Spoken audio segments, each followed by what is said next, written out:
உங்களுக்கு பிடித்த சமையல் சேனலுக்கு உங்களை அன்புடன் வரவேற்கிறேன். இன்னைக்கு நம்ம அரிசி பருப்பு சாதம் எப்படி செய்யறதுன்னு பார்க்கலாம். இந்த சாதம் கோயம்புத்தூர்ல ரொம்பவே ஸ்பெஷல். ஆனா இப்ப எல்லா ஊர்லயுமே செய்யறாங்க. இதை நம்மளும் செய்யலாம். வாங்க வீடியோக்குள்ள போலாம். அரிசி பருப்பு சாதம் செய்யறதுக்கு 1 டம்ளர் சாப்பாட்டு அரிசி நான் எடுத்திருக்கேன். அது கூட ஒரு 1/2 டம்ளர் துவரம் பருப்பு எடுத்திருக்கேன். இப்ப இது ரெண்டையும் நல்லா கழுவி ஒரு 1/2 மணி நேரம் ஊற வச்சிடலாம். இப்போ நம்ம அதுக்கு எல்லாம் தாளிச்சுக்கணும். அதுக்கு இப்போ ஸ்டவ்ல ஒரு பேன் வச்சு 2 ஸ்பூன் எண்ணெய் ஊற்றிருக்கேன். அதில் 1 ஸ்பூன் நெய் ஊற்றிக்கிறேன். இப்போ அதுக்கு 1 ஸ்பூன் கடுகு போட்டுக்கிறேன். 2 ஸ்பூன் உளுந்தம்பருப்பும் 2 ஸ்பூன் கடலைப்பருப்பும் சேர்த்துக்கலாம். ஏன்னா அது கொஞ்சம் அந்த சாப்பிடும்போது அந்த பருப்பு எல்லாம் கடிச்சு சாப்பிட்டா அந்த டேஸ்ட் நல்லா இருக்கும் அந்த சாதத்துல. அதுக்காக நான் 2 ஸ்பூன் சேர்த்திருக்கேன், கொஞ்சம் அதிகமா. இது நல்லா பொரிஞ்சு கலர் மாறி வர அளவுக்கு கொஞ்சம் நேரம் இருக்கட்டும். இப்ப அது கூட 1 ஸ்பூன் ஜீரகம் சேர்த்துக்கிறேன். இதுவும் நல்லா பொரிஞ்சு கலர் மாறட்டும். 1 ஸ்பூன் மிளகு எடுத்து நான் அதை 1-2 உடைச்சு வச்சிருக்கேன். அதையும் இதுல சேர்த்துக்கிறேன். இப்ப எல்லாத்தையும் சேர்த்து நல்லா 1 நிமிஷம் நல்லா வறுத்துக்கலாம். இப்ப அது கூட ஒரு காஞ்ச மிளகாய், ஒரு பச்சை மிளகாய் சேர்த்துக்கிறேன். அந்த காரத்துக்கு இதெல்லாம் நல்லா கரெக்டா இருக்கும். இப்ப இதெல்லாம் நல்லா 1 நிமிஷம் நல்லா பொரிஞ்சு வந்த பிறகு நம்ம வெட்டி வச்சிருக்க ஒரு பெரிய வெங்காயம் அதை இதெல்லாம் சேர்த்து நல்லா வதக்கிக்கிறேன்.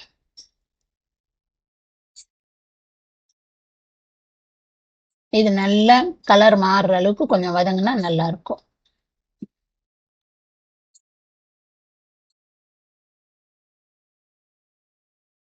இந்த மாதிரி நல்லா எல்லாத்தையும் சேர்த்து ஒண்ணா வதக்கிக்கோங்க.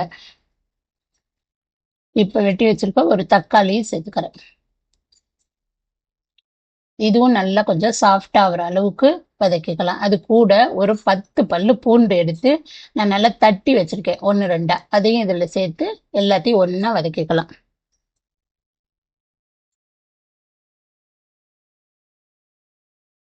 ரொம்ப தக்காளி நல்லா ஜூஸ் ஆகுற அளவுக்கெல்லாம் நம்ம வதக்க தேவையில்லை. கொஞ்சம் நல்லா சாஃப்டானா போதும். இப்ப நான் ஒரு 2 ஸ்பூன் தேங்காய் சில்லா வெட்டி அதுல சேர்த்திருக்கேன். அந்த சாதத்தோட இதை நடுவுல சாப்பிடும்போது நல்ல டேஸ்டா இருக்கும். அதுக்காக அதை சேர்த்துக்கிறேன். பருப்பு சாதத்துல இந்த தேங்காய் போடும்போது நல்லா இருக்கும் அந்த டேஸ்ட். இப்ப நான் அதுக்கு தேவையான 1 ஸ்பூன் உப்பு சேர்த்திருக்கேன். நீங்க கடைசியில அளவு பார்த்துட்டு சேர்த்துக்கோங்க. நான் கல் உப்பு சேர்த்திருக்கேன். நீங்க எதோ வேணும் சேர்த்துக்கோங்க. இப்ப எல்லாத்தையும் நல்லா அப்படி கிளறிக்கங்க.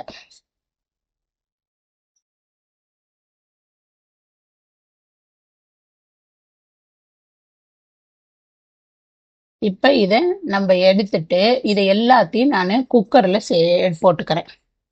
இந்த வதக்குன எல்லா பொருளையும் குக்கர்ல சேர்த்துக்கலாம்.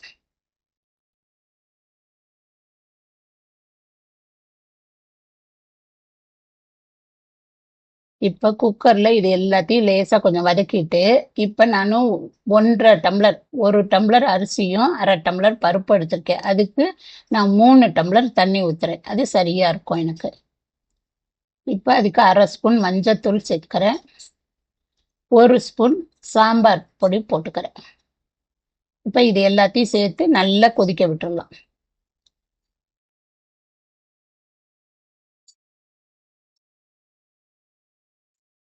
எல்லாத்தையும் ஒண்ணா கிளறி விட்டுட்டு கொதிக்க விட்டுருங்க.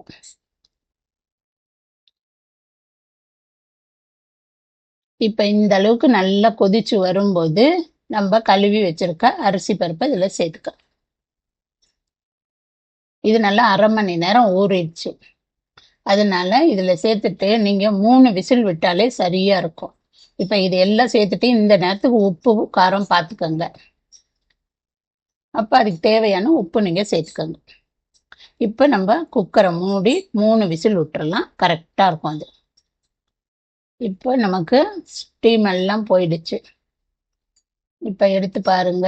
சாப்பாடு இது திறக்கும் போதே வீடு ஃபுல்லும் வாசம் அப்படி இருக்கும். ஏன்னா தேங்காய் நெய்லையும் செய்யறதுனால இது எப்படி ரெடி ஆயிடுச்சு பாருங்க. சாப்பாடுலாம் குழஞ்சிருக்காது, கரெக்டா இருக்கும். இந்த அளவுல நீங்க செஞ்சீங்கன்னா ரொம்ப டேஸ்டா இருக்கும். இதை நீங்க ஒரு தடவை செஞ்சீங்கன்னா திருப்பி திருப்பி செய்வீங்க. அந்த அளவு டேஸ்ட் இருக்கும் இந்த சாப்பாடு. இப்ப நமக்கு கோயம்புத்தூர் ஸ்டைல் அரிசி பருப்பு சாதம் ரெடி ஆயிடுச்சு பாருங்க. இந்த அரிசி பருப்பு சாதத்தை நீங்களும் வீட்டுல செஞ்சு பார்த்துட்டு எப்படி இருக்குன்னு கமெண்ட் பண்ணுங்க, லைக் பண்ணுங்க, ஷேர் பண்ணுங்க, மறக்காம சப்ஸ்கிரைப் பண்ணுங்க. நன்றி.